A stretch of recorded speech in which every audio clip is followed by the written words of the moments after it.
For 120 days, Ethan and his dog Hank survived the Alaskan wilderness. They fought bears and stole food from wolves. They endured. Then they found boot prints. Hope for rescue surged, but the tracks didn't lead to a rescue team. They led to heavily armed poachers who had just slaughtered a moose for its antlers. Ethan and Hank had survived nature, only to realize the most dangerous predator was their own kind. Ethan, 42 and running on empty, gripped the yoke of the Cessna. Below him, the vast snow-blanketed wilderness of Alaska stretched to every horizon. He was an engineer, a man who built bridges, until he had systematically burned every single one in his own life. At his feet, Hank slept, oblivious. Hank was a 3-year-old Siberian Husky, a swirl of gray and white fur with the breed's characteristic mask. He was the last living piece of Ethan's failed marriage in Oregon, a parting gift of indifference from an ex-wife who no longer wanted the dog or the man. Ethan was disappearing. That was the word he used when he filed his flight plan. He wasn't just moving to Alaska.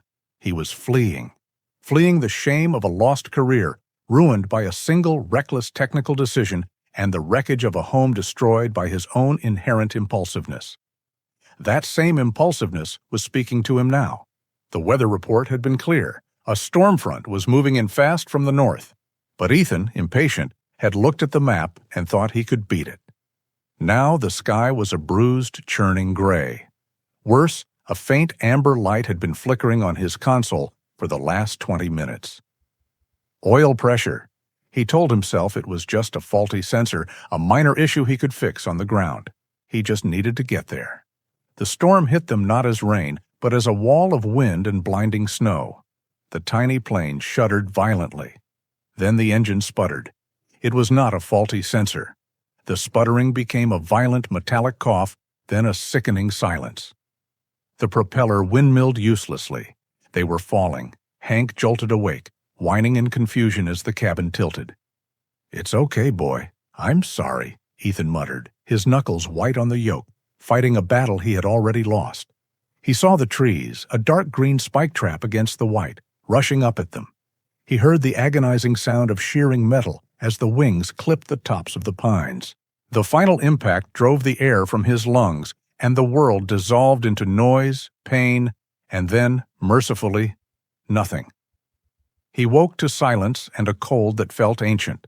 The world was white, tilted, and broken. He was still strapped in his seat.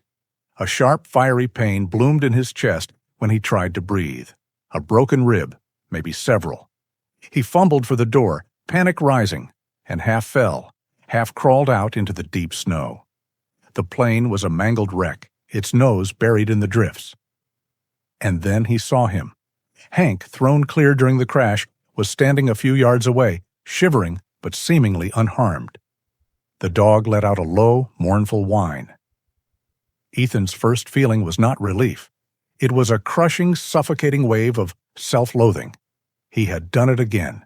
His impatience, his arrogance, had finally truly tried to kill him. And he had dragged this innocent animal down with him. As darkness fell, the true cold arrived. Ethan, trembling with shock and pain, fumbled with his emergency kit, but his hands were too numb, the wood too wet. He could not make fire. He huddled against the wreckage, the icy air stealing his life, breath by breath. He was going to die here. He closed his eyes, accepting the failure. He felt a nudge, then a warm, solid presence pressed against his back. Hank. The dog whined softly, circled once, and then curled his body tightly against Ethan's, pushing his way under Ethan's arm. It was Hank's body heat, the steady rhythm of the dog's breathing, that anchored him. It was the only thing keeping the fatal cold at bay. The sun was a cruel, bright light. Ethan's world was reduced to two sensations, the profound cold of the snow he lay against and the sharp, hot agony in his chest. Each breath was a new discovery, in pain. But he was alive. Hank was whining, nudging his face, the husky's breath fogging in the air. "Okay, boy, I'm up." Gritting his teeth, Ethan used the mangled fuselage to haul himself upright, The effort sent black spots dancing in his vision. The plane was a ruin, its wings crumpled like paper. He knew they had hours, maybe a day, before the cold finished what the crash had started. He had to move. He forced himself back into the tilted cabin, a mess of wires, torn upholstery, and snow. He worked for hours, his movements slow and agonizing. He salvaged what he could. He found the axe, its handle blessedly intact. He found the red nylon bag of the first aid kit. He found a duffel bag containing a few handfuls of dried rations and, crucially, his hunting rifle. He located the ammunition box, a heavy, hopeful weight in his numb hands. He counted them. 30 rounds. He kept digging, his gloved hand brushing against something hard and plastic in the snow-filled cockpit. The EPIRB, the emergency beacon. Hope, sharp and sudden, flared in his chest. This was it. This was their ticket out. He pulled it from the snow. The casing was cracked, the lens shattered. He slammed the on switch, but the small indicator light remained dark and dead.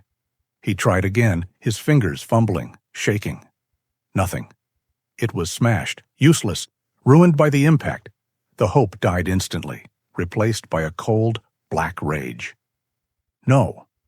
The shout was a raw tear in the silence.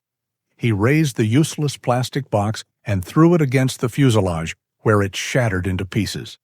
He slumped against the wreckage, the fury draining out of him, leaving only hollow despair. He had survived the crash just to die slowly. His hand, still inside the wreckage, touched something else. His leather wallet. He pulled it out. Tucked inside was the last photo of him and his ex-wife, Sarah, taken at a wedding in 2019. Their faces were smiling, but their eyes were distant. He had kept it, perhaps as a reminder of his failure. Now the plastic window over the photo was cracked, a sharp line running right between them. He stared at the broken photo, then at the scattered pieces of the broken beacon. This was the story of his life. Everything he touched, he broke. He felt a warm, wet nose press into his glove. Hank pushed his head insistently under Ethan's hand, whining softly. The dog didn't care about the past or the beacon or the photo. He was just present, a warm, living anchor in the cold. Ethan looked from the cracked image of his past to the living, breathing reality beside him. He dropped the wallet into the snow. The realization was stark and terrible, but also purifying.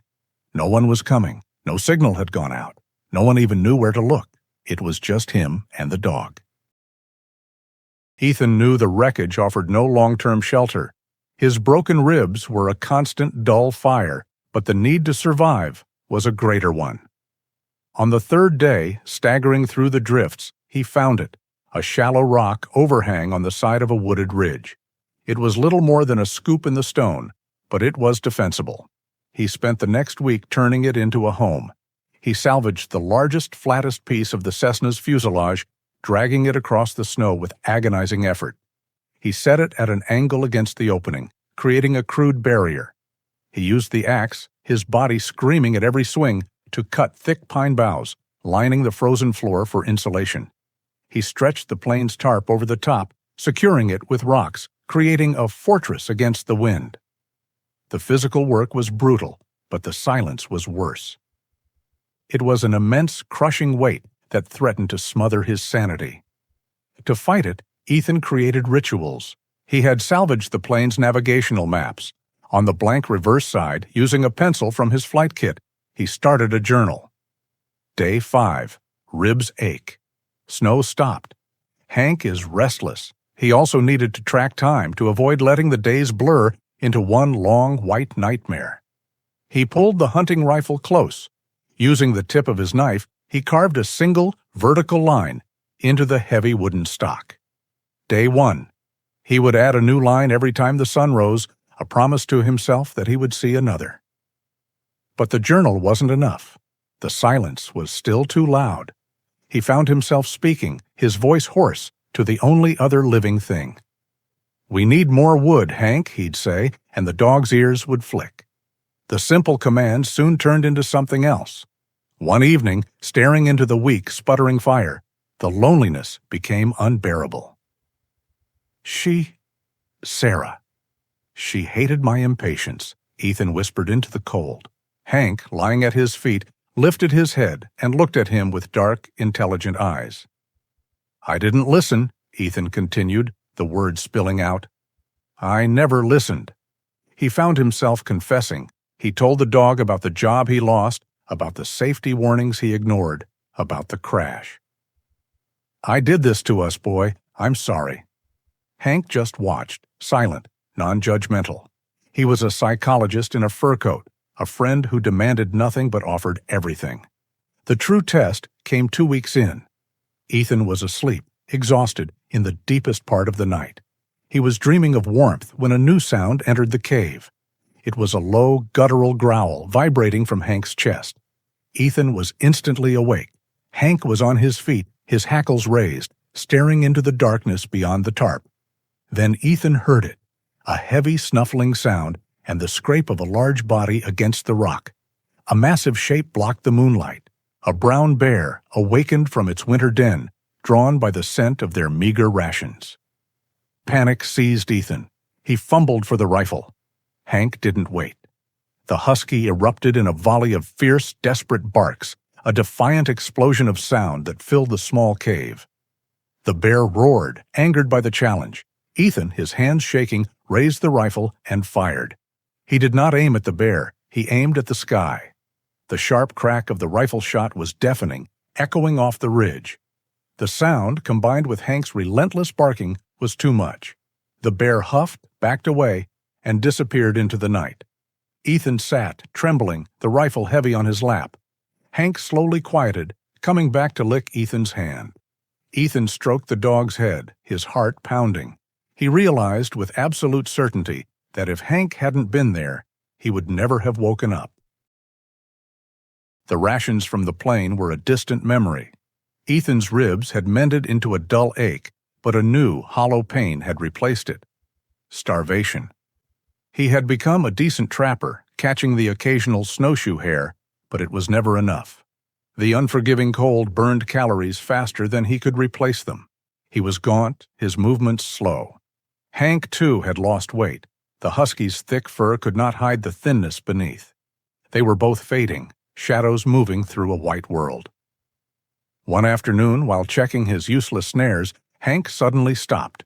The dog's head went up, his black nose testing the wind. A low growl started deep in his chest. "What is it, boy?" Ethan whispered. Hank moved forward, low to the ground. Ethan followed, his rifle ready. They crept to the top of a frozen ridge and looked down. Below them, a pack of 6 gray wolves was finishing a kill. A large caribou, freshly dead, lay steaming in the snow. The wolves were tearing at the carcass, frantic and possessive. Ethan's first instinct was terror. But the sight of the meat, the sheer abundance of it, triggered something deeper. Desperation. This was not a threat. It was an opportunity. It was their only chance. He looked at Hank, whose eyes were locked on the pack. "We can't fight them, boy," Ethan muttered, "but maybe we can scare them." It was a reckless plan, born of the same impulsiveness that had doomed him. But this time it was not for himself. He ripped a long strip of cloth from the plane's tarp, wrapped it around the head of his axe, and soaked it with the last of his lighter fluid. He struck his lighter. The torch flared to life, a sudden bright orange flower in the white landscape. "Now, Hank!" Ethan charged down the snowy slope, screaming, waving the fire in one hand and the rifle in the other. Hank, catching the desperate energy, ran beside him, barking furiously. The wolves, startled by the sudden assault of fire and noise, scattered. They backed away from the carcass, snarling. But one, the large, dark-pelted alpha, held its ground. It lunged not at the man with the fire, but at the dog challenging its authority. It happened in an instant. Hank met the attack, and the two animals became a blur of teeth and fur. Ethan, terrified, aimed his rifle at the sky and fired. The sharp crack of the gunshot echoed, finally breaking the alpha's nerve. The wolf snapped one last time, its teeth finding purchase, and then yelped. It turned, and the entire pack vanished into the trees. Silence. "We did it, Hank!" Ethan yelled, adrenaline surging. Then he saw it. Hank was not celebrating. He was standing on 3 legs, his left hind leg held off the ground. A dark, steady stream of blood dripped from a deep gash onto the snow. The triumph vanished. Ethan dropped the torch. He ran to Hank, who whimpered and licked his hand. He half-dragged, half-carried the Husky back to the shelter, abandoning the precious meat for the moment. Inside the cave, he opened the red first aid kit, the one he had been saving for himself. "Okay, boy, this is going to hurt." With shaking hands, Ethan cleaned the wound. He threaded the suture needle. Hank cried out as the needle pierced his skin, but he lay still, trusting Ethan completely. For the next 2 weeks, their roles were reversed. Ethan was no longer just a survivor. He was a nurse. He ventured out alone to retrieve the caribou meat, butchering it and hauling it back piece by piece. He cooked the meat, feeding the best parts to Hank, and meticulously cleaned the dog's wound. He learned patience, not by choice, but by necessity. He was now fully responsible for another life, and in that, he found a new and stronger reason to live. Hank's leg healed, leaving a faint limp that only showed when he was tired. The silver scar on his flank was hidden beneath his thick gray fur. Spring, when it finally came, was a slow, muddy, agonizing thaw. The world, once a silent white, was now full of the sound of dripping water and the smell of damp earth. Ethan had changed with the seasons. The man who had crashed the plane, full of impatient, destructive energy, was gone. In his place was a leaner, quieter man, his beard grown long and matted, his eyes sharp and patient. He had learned the rhythms of the wild. He and Hank were a team, a single unit moving through the new greening landscape. He was checking his trap lines. He had become adept at snaring ptarmigan when he saw the tracks. They were near the riverbank, pressed deep into the mud, and they were utterly alien. They were not the paws of a wolf or the split hoof of a caribou. They were the sharp, mechanical, parallel lines of a snowmobile. They were fresh. A jolt, hot and electric, shot through him. Hope. It had been so long he had almost forgotten the taste of it. Rescuers? Had someone finally missed him? "Easy, boy," he whispered to Hank, who was sniffing the tracks with nervous interest. "We follow, but we are quiet." He was no longer impulsive. He was a hunter. He and Hank moved like ghosts, using the dense spruce trees for cover, climbing the ridge that overlooked the valley. They tracked the marks for 2 miles. They found the camp. It was not a rescue team. Tucked into a cluster of pines were 3 state-of-the-art snowmobiles. A large 4-season tent stood nearby, a thin plume of smoke rising from its stovepipe. 3 men were gathered outside, their voices loud and abrasive in the pristine air. They were dressed in expensive camouflage, and they were all armed with automatic rifles. Ethan lay flat in the wet snow, his heart turning to a cold stone. These were not rescuers, they were a different kind of predator. He and Hank watched from the ridge, perfectly still. As the afternoon wore on, a magnificent bull moose drawn by the new spring buds wandered into the clearing. Ethan watched, horrified, as one of the men, a large figure with a thick red beard, laughed. He didn't raise his rifle to aim. He simply pointed it in the moose's direction, like a child with a toy. The sudden, flat, jarring sound of multiple gunshots ripped through the valley. It was not the single, clean shot of a hunter. It was a wasteful, ugly burst. The moose staggered, its legs collapsing. The men cheered. They walked over to the fallen animal. Ethan felt sick. The red-bearded man produced a small, battery-powered saw. With brutal efficiency, they cut the massive antlers from the moose's head. They took photographs, slapping each other on the back. Then they walked away. They left the entire carcass, a mountain of life-sustaining meat, to rot. A black, cold rage filled Ethan. It was a fury so profound it choked him. He and Hank had bled for their food. They had thanked the universe for every scrap, honored the life of the caribou that had saved them. These men. They were the sickness. They were the waste, the arrogance, the senseless destruction of the world he had fled. They were everything he had worked so hard to purge from himself. He put a steadying hand on Hank's back, feeling the dog's muscles tense. "Not now, boy," Ethan whispered, his voice shaking with contempt. "Not yet." The rage simmered in Ethan, but it no longer controlled him. He was patient now. He observed the poachers for 2 days. He noticed their habits, their sloppiness with food scraps, their arguments over a small silver satellite phone, and the way they left their snowmobiles parked carelessly, engines cold. His path to rescue lay with them. He planned meticulously, no impulsive charges.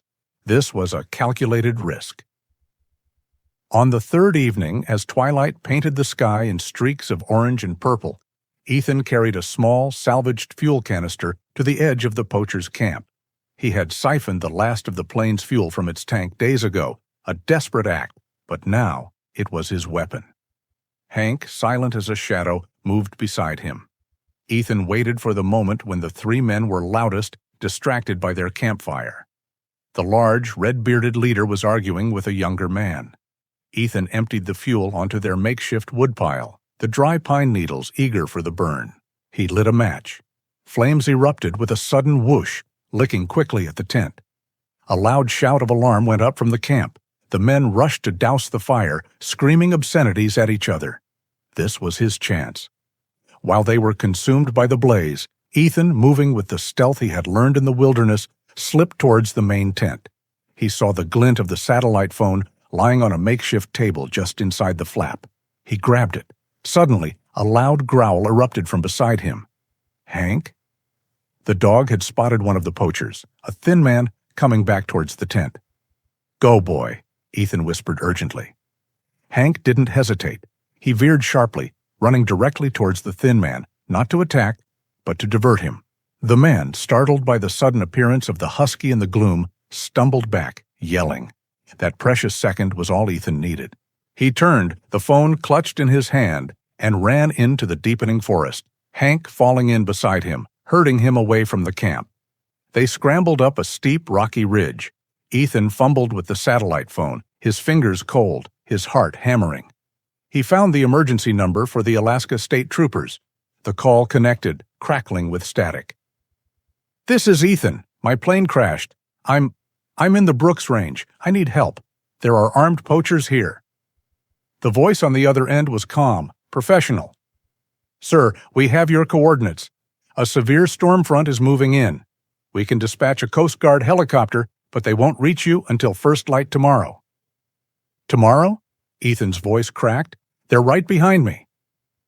"You need to find cover and stay hidden, sir. We're sending a team. They'll be there at dawn, November 2nd, 2023. Ethan ended the call. Dawn. It was hours away, and the poachers knew he had the phone. He could already hear their shouts below, their snowmobiles starting up, their engines rumbling to life. "They're coming, Hank," Ethan whispered. He put a hand on the dog's head, feeling the warmth of his fur. "We have to run." The night was a blur of freezing wind and terrifying pursuit. Ethan, no longer the impulsive city man, moved with a calculated precision. He led them through dense thickets, over icy streams, always seeking higher ground, using his knowledge of the terrain to gain precious minutes. Hank, despite his mended leg, was tireless, always sniffing the wind, always positioned to warn or distract. As the first sliver of orange touched the eastern sky, painting the peaks in fiery hues, Ethan and Hank were cornered on a narrow, exposed ledge. Below them, the three poachers appeared, their rifles raised. A distant thrumming sound grew louder, a familiar mechanical beat. Ethan looked up. A Coast Guard helicopter, a dark shape against the brightening sky, was approaching. "Drop your weapons!" a voice boomed from the helicopter's loudspeakers. The poachers cursed, their faces etched with fury. As the rescue basket descended, a tear ran down Ethan's weathered cheek. He reached into his pocket. His fingers closed around the cracked photo of Sarah. He looked at it one last time, not with regret or anger, but with a quiet acceptance of the man he once was. He let the photo slip from his grasp, watching it flutter away into the vast Alaskan wilderness, a symbol of the past he was finally letting go. Then he looked at Hank, who nudged his hand. "We made it, boy," Ethan whispered, his voice thick with emotion. He and Hank stepped into the rescue basket together, leaving the wild and the old Ethan behind. Ethan's journey teaches us that sometimes we must be completely lost in the wilderness to find who we truly are. And often it is a loyal, silent presence that has the strength to guide us home to ourselves. If their story of resilience and love touched your heart, we hope you'll subscribe and join our pack. We would be honored to read your own reflections in the comments below. A simple like or share helps these narratives find others who need them. And our next story is now waiting for you on the screen.